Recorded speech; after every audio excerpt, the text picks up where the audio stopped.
I give Abigail Wolf consent for this video. Okay. So before I walk into the room, I would knock on the door just to make my presence known. I would walk into the room and I would wash my hands. I would introduce myself. Hi, my name is Abby. I'm going to be your student nurse today. I'm from Chamberlain University. I'm just going to do a quick exam on you. Can you tell me your name and date of birth, please? My name is Otto Roberts, February 19th, 1989. Okay. What we're going to do today is we're going to do a head-to-chest exam. Should take about no longer than 15 minutes. That's fine. Do you have any pain at the moment or any allergies? No pain, no allergies. Okay. So before, whenever I walked into the room, I would close the curtain if we're in a hospital setting, just to provide some privacy. And whenever I got his name and date of birth, if we're in the hospital setting, I would check his wristband just to make sure he told me the right name and date of birth, so I had the right patient. So just by looking at him, he doesn't seem like he's in any distress. He seems alert and oriented. His behavior, his facial expression seems like he's not in any pain or, nervous or anything. His mood and affect, he doesn't seem angry. He seems content. When he talks to me, he doesn't seem like he has any slurred voice or anything like that. Whenever I'm talking to him, just to get his level of consciousness, I would ask him, can you tell me who you are and where you are today? My name's Otto Roberts. I'm at a doctor's office with Abigail Wolf, the nurse from Chamberlain University. And what time is it currently? Oh, it's around 6 o'clock. Okay. Can you tell me what's going on in the world today, like healthcare wise? We're in a pandemic. Correct. After I go over all of that, I would do his vitals. I've already taken his vitals, so his normal vital range would be a temperature of 98.6. Respirations were about 16 per minute. Heart rate about 80, and his O2 saturation was 99%. When I look at his skin, the color is appropriate to his race. There's no lesions or wounds, incisions anywhere that I could see. Of course, that he would be in a gown, so I would be looking at his full skin. I would check his temperature with the back of my wrist, and it seems warm. It doesn't seem warm to where he has a fever, and he's not cold and clammy. When I look at his fingernails, they seem to be pink in color. If I do his cap refill, it goes back to the pink normal color within 1 to 2 seconds. And there's no clubbing of the fingernail. The angle is about 160 degrees. For his face and head, I would palpate the head. There's no masses. I don't see any lesions or infestations anywhere.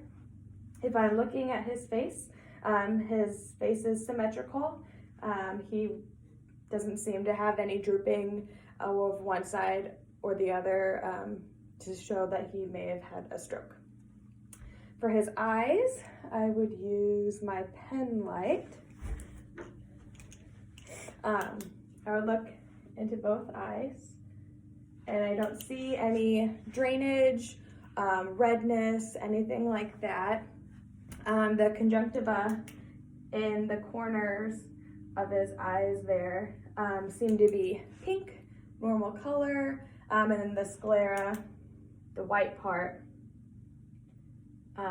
is normal white as well. I also would check his pupils with my pen light, looking at each eye, and the size of the pupil is normal. They're equal in size, they're nice round, they react to light, they shrink in size when I shine my pen light in them. Can you go ahead and look at my pen? Okay, and then can you look over there and tell me the time? It's about 6:30. Okay, so that shows that he accommodates well to nearsightedness and farsightedness. For his ears, I would also check in each ear. And I don't see any discharge, any drainage, anything like that. And then you can tell that he doesn't have any hearing loss just due to our conversation. He's able to answer my questions appropriately, and he doesn't seem to have any hearing loss. With his nose, I would look up in your nose. Go ahead and look up for me. I don't see any deformities. He's pretty symmetric with his septum. There's no inflammation. I'll check his patency. So for his nares, so go ahead and breathe it. Okay. So bilateral patency with each nare. And when I look at his mouth and his lips, so his lips seem to be a normal pink color. They're not dry or cracked, they're good moisture. Go ahead and stick out your tongue for me. Same with his tongue. The color is a normal pink color and it's moist. And then for your gums, I just need you to lift up your lip and then your bottom lip. Okay. And his gums as well, they are pink. I don't see any lesions. The color is normal, and then the normal moisture. It doesn't seem dry or cracked inside either. For his respiratory system, I would go ahead and just look at him first. I don't see that he is retracting using his accessory respiratory muscles. And then I would check each lobe in a Z pattern. So I'm gonna go ahead and do that now.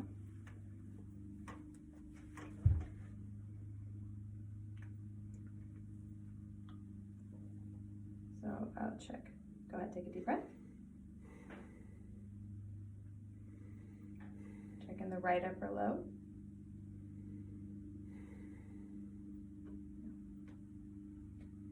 Left upper lobe. Right middle lobe. Left lower lobe.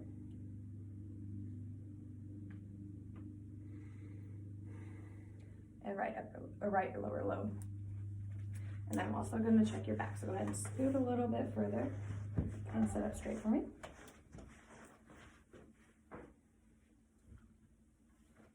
Okay, deep breath. Left upper lobe. Right upper lobe. Left lower lobe. Okay.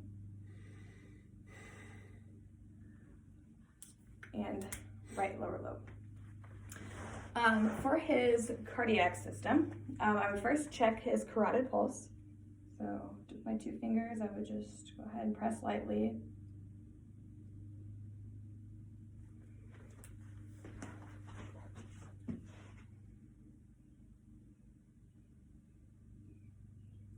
And his carotid pulse seems normal with rate and rhythm. It's not rapid or any abnormal rate. Checking his jugular vein, there's no distension there. And then I would also check it at a 45-degree angle to check for distension as well, and I wouldn't see any of that either. When he's in that 45-degree angle, I would also check his pedal pulse as well, and then check for edema whenever he's in that position. When I listen to his heart, I'm gonna go on this side. I would use my diaphragm first, and I would just go ahead and breathe normal. Check the aortic, pulmonic,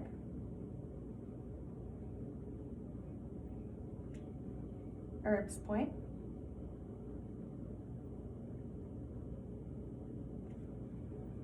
tricuspid, and mitral.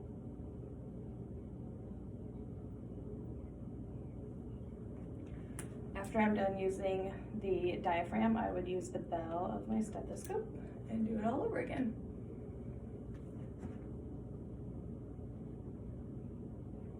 So, aortic, pulmonic, Herbs point, tricuspid,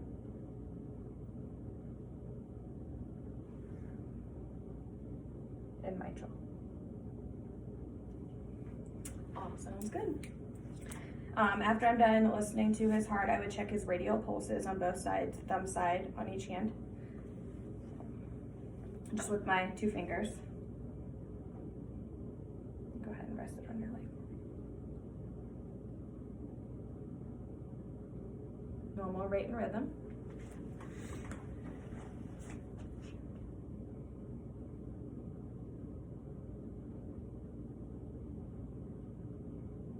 Normal rate and rhythm.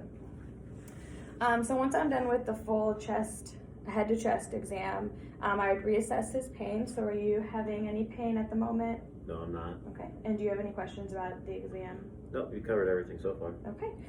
Before I leave, I would lower the bed as far as it would go if he would need a walker or anything like that, or if he was elderly.